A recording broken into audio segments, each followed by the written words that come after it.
नमस्कार दोस्तों, एग्ज़ाम सारथी YouTube channel में आप सभी का स्वागत है।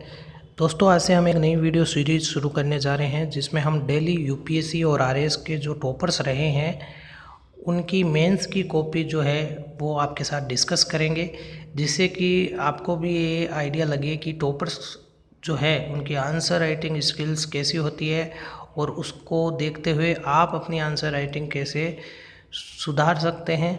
तो दोस्तों, चलिए शुरू करते हैं।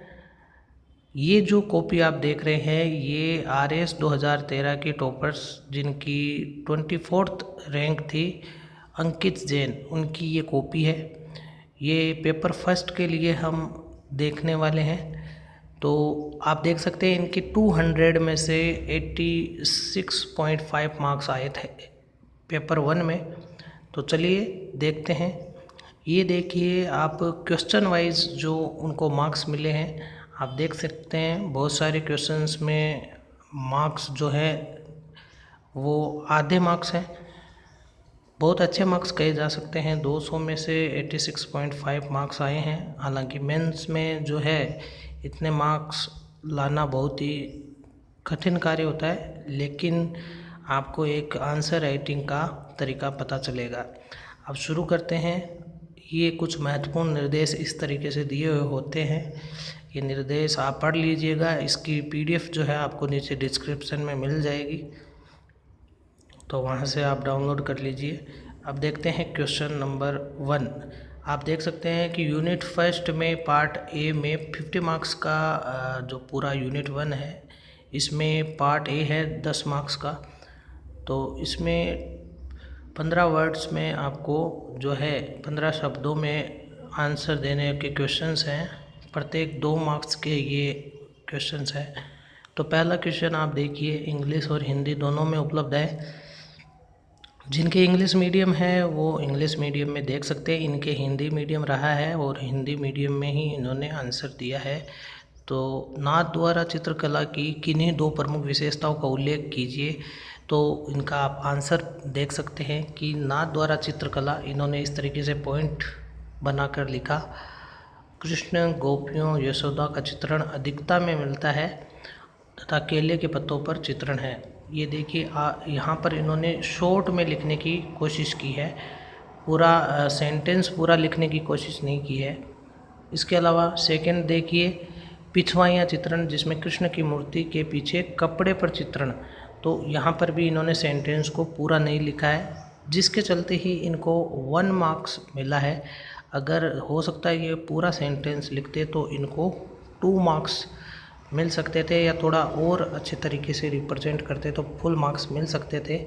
कुछ फैक्ट्स भी यहाँ पर कम हैं। अब बात करते हैं सेकंड क्वेश्चन की। तो जयपुर के प्रजामंडल का 1942 के भारत छोड़ो आंदोलन के प्रति क्या दृष्टिकोण था?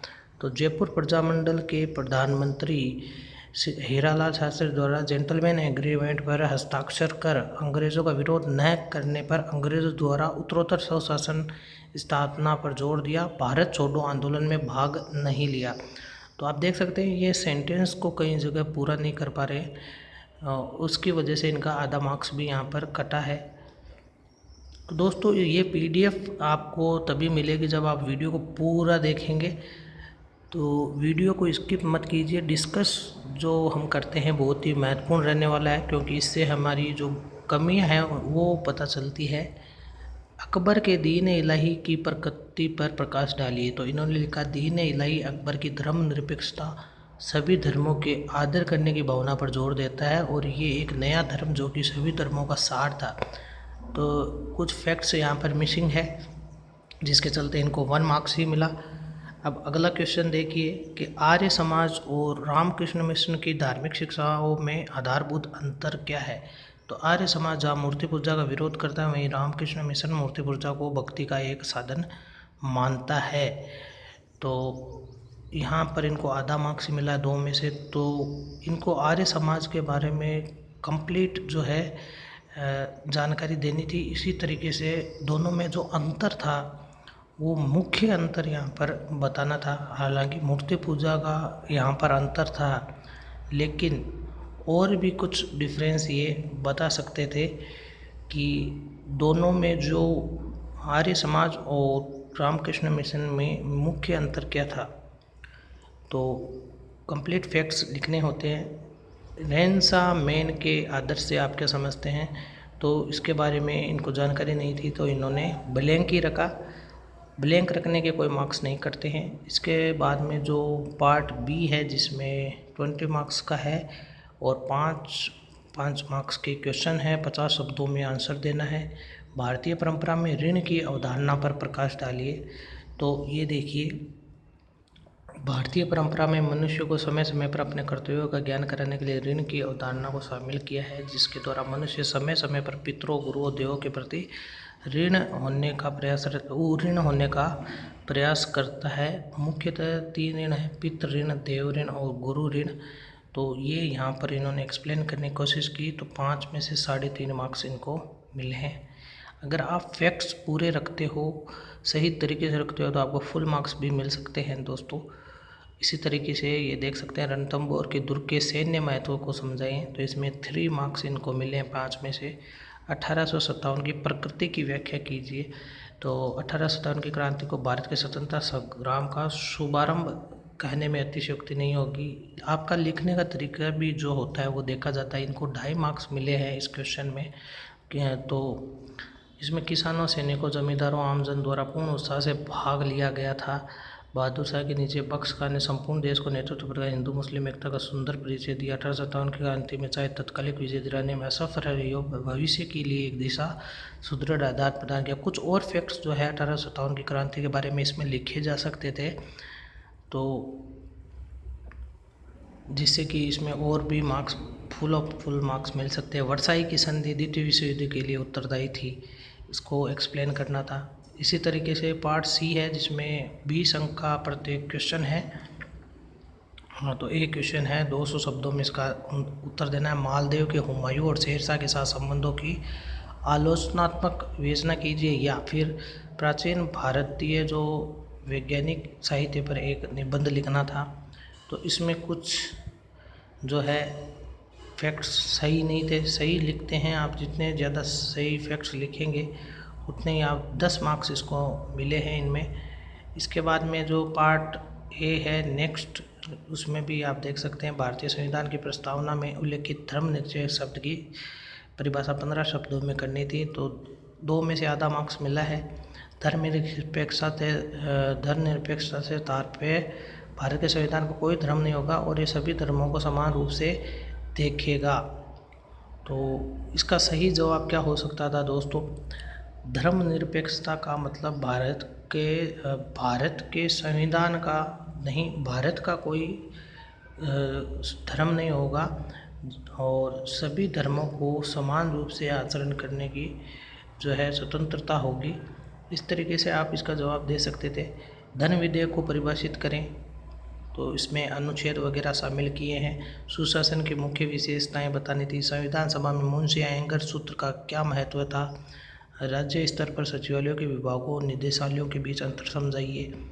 पार्ट बी में देखिए 20 अंकों के ये पार्ट बी है जिसमें 50 शब्दों में आपको आंसर देना था और 5 अंक का एक क्वेश्चन है। भारतीय संविधान ने भारत सरकार अधिनियम 1935 से क्या ग्रहण किया, तो इसके बारे में आपको डिटेल से जानकारी देनी थी 50 शब्दों में। तो यहाँ पर इन्होंने जानकारी दी, उसके लिए 2 मार्क्स इनको मिले हैं। भारतीय संविधान ने भारत सरकार अधिनियम 1935 से कई महत्वपूर्ण निर्णय ग्रहण किए हैं। तो ये लाइन जो है लिखने की आवश्यकता नहीं थी, डायरेक्ट जो मुख्य पॉइंट थे वो आप लिखते तो इसमें ज़्यादा मार्क्स मिलते थे। एक संघ की अवधारणा 1935 के अधिनियम से ली गई। इसके अलावा सर्वोच्च न्यायालय का सिद्धांत, शक्तियों का विभाजन, द्विसदनीय प्रणाली, संसदीय शासन व्यवस्था, चुनावी प्रक्रिया। एक तो ये सेंटेंस को पूरा नहीं कर रहे हैं, दूसरे ये कई शब्दों को शॉर्ट में लिखने का प्रयास कर रहे हैं, जिससे कि आप देखिए ये जो लाइन थी ये इन्होंने एक्स्ट्रा लिखी, इसको लिखने की आवश्यकता नहीं थी, क्योंकि क्वेश्चन में खुद ही बताया गया कि भारतीय संविधान ने भारत सरकार अधिनियम से क्या ग्रहण किया। तो इसी चीज़ को रिपीट नहीं करना है जो क्वेश्चन में जो लाइन दी है, तो ये लाइन लिखने की आवश्यकता नहीं थी। और यहाँ पर इन्होंने शब्दों को शॉर्ट में लिखा है, इनको पूरा लिखना था, सेंटेंस को पूरा लिखना था ताकि उसका एक पूरा अर्थ निकले।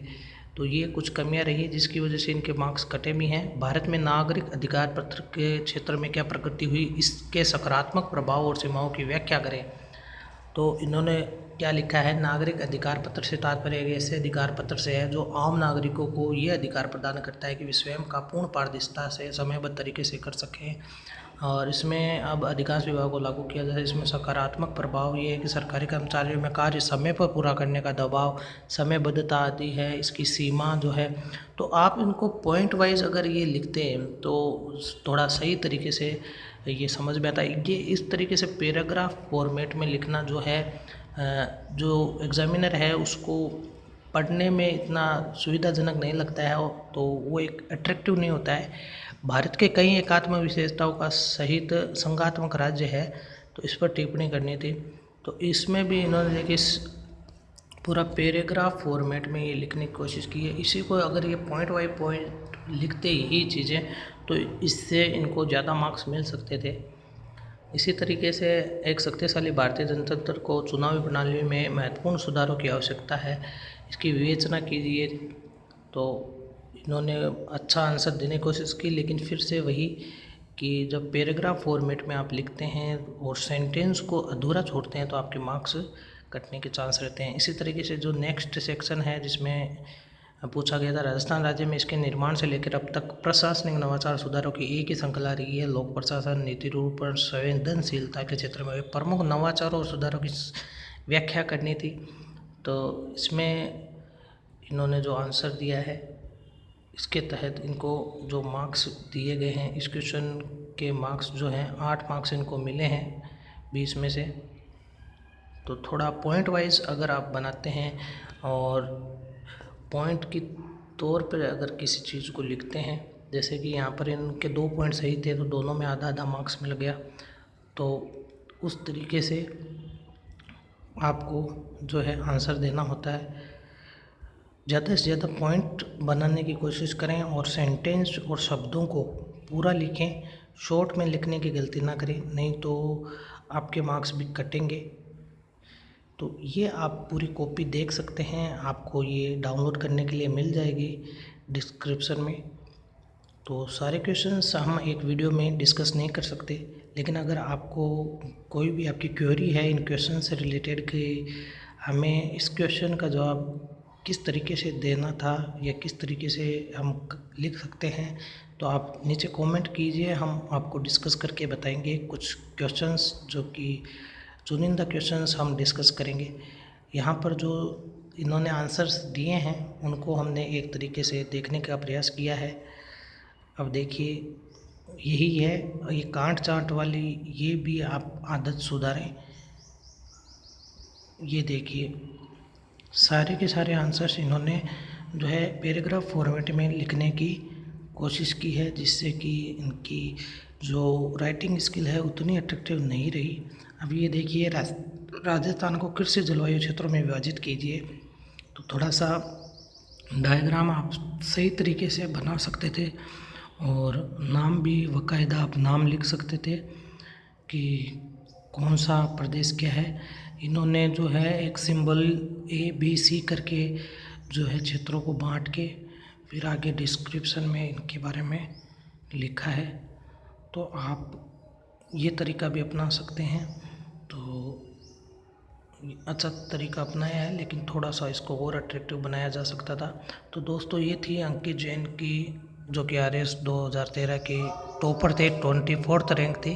अगर आपको ये वीडियो पसंद आए तो इसको लाइक करें, शेयर करें और ऐसी वीडियोस पाने के लिए हमारे चैनल को सब्सक्राइब करें। धन्यवाद।